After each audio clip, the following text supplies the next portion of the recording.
দেশের বেশ কয়েকটি জেলা। পরিস্থিতি এমন যে উদ্ধার কাজ করাও অনেক কঠিন হয়ে পড়েছে অনেক স্থানে।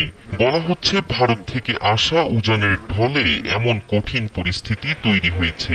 যদিও দেশটির দাবি পরিস্থিতি সম্পর্কে বাংলাদেশকে আগেই জানানো হয়েছিল, তবে সংশ্লিষ্ট বিশেষজ্ঞরা বলছেন ভিন্ন কথা। বলা হচ্ছে চট্টগ্রাম ও সিলেট বিভাগ জুড়ে প্রবল বর্ষণ ও ভয়াবহ বন্যার কোনো পূর্বাভাস ছিল না। 18 আগস্ট দেশের বন্যা পূর্বাভাস ও সতর্কীকরণ কেন্দ্র থেকে শুধু নদ নদীর পানি বৃদ্ধির কথা বলা হয়েছিল।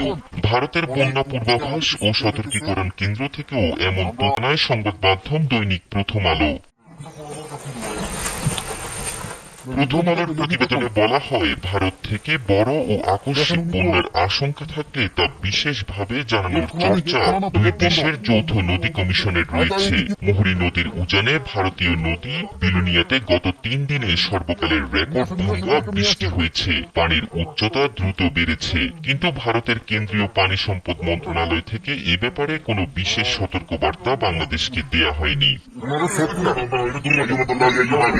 বন্যা পূর্বাভাস ও সতর্কীকরণ কেন্দ্রের নির্বাহী প্রকৌশলী সরকার উদয় রায়হান জানান, গোমতী ও মাতামুহুরী নদীর উজানে ভারতীয় অংশে পানি বৃদ্ধির তথ্য ভারতীয় ওয়েবসাইট থেকে পায় বাংলাদেশ। তাদের পক্ষ থেকেও আনুষ্ঠানিকভাবে দিনে 2 বার তথ্য দেয়া হয়, কিন্তু এবার বিস্তারিত তথ্য বাংলাদেশকে জানানো হয়নি। বিস্তারিত তথ্য না পাওয়া গেলে বন্যার বিস্তারিত ও সঠিক পূর্বাভাস দেয়া কঠিন হয়ে পড়ে।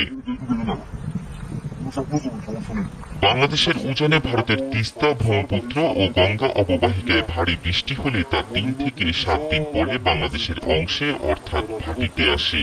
এরপর মৌসুমী বন্যা সৃষ্টি করে, কিন্তু ত্রিপুরায় ভারী বৃষ্টির 5 থেকে 8 ঘন্টার মধ্যে তা ফেনী, নোয়াখালী ও চট্টগ্রামে চলে আসে। এই ধরনের জরুরি পরিস্থিতিতে ভারতের উচিত ছিল বাংলাদেশকে দ্রুত তথ্য জানানো।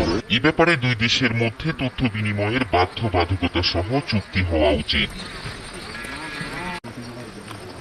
বন্যা পূর্বাভাস ও সতর্কীকরণ কেন্দ্রের তথ্য অনুযায়ী 19 আগস্ট থেকে টানা 3 দিন দেশের পূর্বাঞ্চলে অতি ভারী বৃষ্টি হয়েছে, যা গত 53 বছরের মধ্যে সর্বোচ্চ।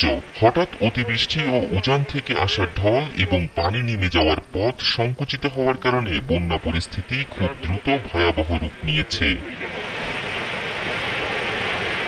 এহসান আব্দুল্লাহ, কালবেলা ডেস্ক।